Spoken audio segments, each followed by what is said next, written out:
Hey everybody, it's Dave Juno, the Meniere Disease Warrior. How are you all doing? I'm doing okay. Earlier today, I saw a post in a group that a person was going to an ENT for the second time after diagnosis. Now, I'm assuming it's Meniere's disease because it was in a Meniere's group. Um, but her first appointment was with a PA and then with a doctor. Now she's going back to the doctor.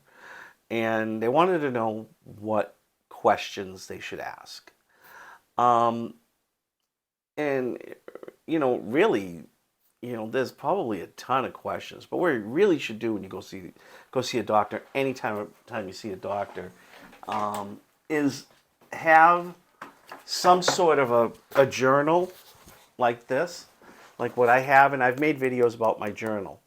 Um, you know, so you can write down questions and write down how you're feeling. Now, I don't do an everyday thing. It's when I have an attack. So I do have to fill this out for Sunday because I didn't fill it out for Sunday um, because it's been really busy in the house, getting used to having two little kids in the house.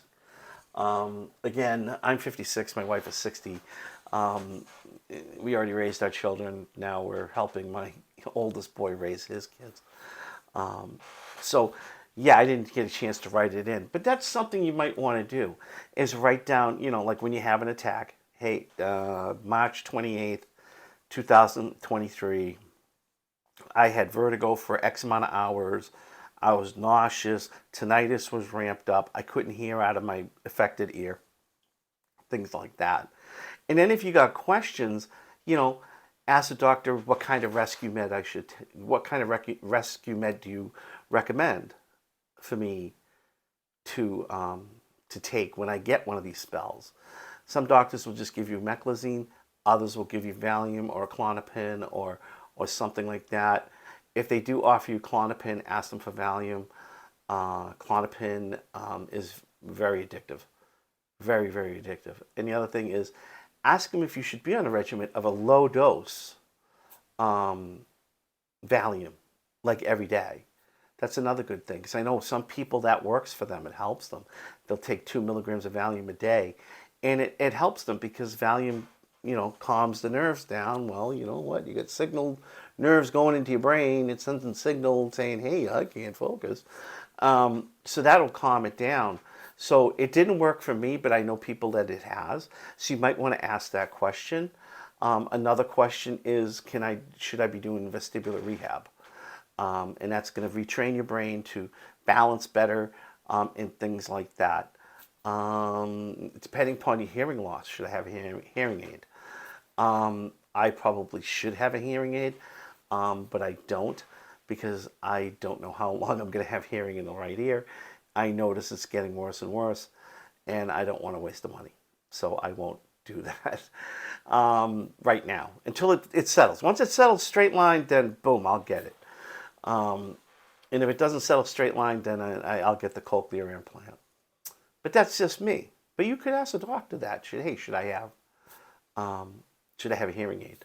Um, can I drive? And they'll probably say yes, but not when you're sick, not when you're having an attack. Are there surgeries that I can have that will help me? Before I went bilateral, I had a labyrinthectomy done in my left ear, and it helped me tremendously for a year. And then I started getting the vertigo again, not as bad in the right ear, because this ear is gone. I mean, it's just totally gone. Um, so I started getting the vertigo caused by my right ear, and now bilateral. So, yeah, we're still talking about anaphylactic shunt surgery in this ear, but we're trying to preserve as much hearing as I can. So we're basing on like how many attacks I'm having a month. And that's why I keep the journal too, because it helps that.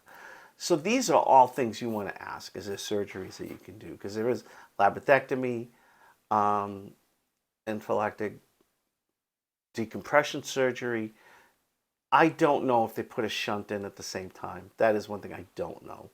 Um, but there's a shunt surgery, and there's also vestibular nerve resection surgery that they cut the nerve, and sometimes that helps. So these are questions you want to ask. And it's not really going to cure you. Like, I still get the fullness in my left ear, even after the labyrinthectomy. Because the labyrinthectomy is they cut off the semicircular canals in the sac. But the cochlear is still there, so I still get the fullness in that ear. But I don't get, I wasn't getting a vertigo from it or anything. I just was getting fullness because I went through the vestibular rehab. See, so all these things you kind of want to ask a doctor. What else? And I would have commented on the post that I saw, but I couldn't find it again. So I figured, hey, I'll just make a video. Could probably help everybody. But these are things that you want to ask the doctor. And some doctors may put you on nortriptyline, or some doctors, they might try you on, you might want to ask, could it be caused by a virus? Because there are cases where Meniere's is caused by a virus, and there are people who take antiviral for the rest of their lives, and they do pretty well without getting an attack. I do know quite a few people where it wasn't antiviral, where they take an antiviral and they're okay. They can function and do anything they want, as long as they take that pill. So it's like, third of it's like from a virus. Second is hereditary or autoimmune. And a third, they really don't know what causes Meniere's. And I'm in the I don't know what cause. Well, I could be autoimmune, but it's more like I don't know what causes it because nobody in my family has Meniere's disease. I'm it. I mean, well, it was me, my brother, my father, and my mother. They don't have it. None of my aunts or uncles had it that were blood related to me. None of my cousins have it. I'm the only one. And it's a big family, so I know it's not hereditary. But it could still be autoimmune, but most likely they don't know why I have it. So that's another thing too. If you ask why do I have this, they don't know. They can run an autoimmune blood test, I guess, and see if it maybe you're susceptible to autoimmune diseases. So there is a testing for it. You might want to bring that up to them too. Hey, can I get a test to see if it's like maybe possible that it's autoimmune? You could do that. But these are all questions you want to ask. So, rescue med, if there is meds that you could take as a regimen. I actually even know somebody who takes 5 milligrams of prednisone a day, and it helps them. Okay. But that's not recommended for everybody, but they take that every day. I know people who take the 2 milligram of Valium every day. I will take 5 milligrams as a rescue, or meclizine as a rescue.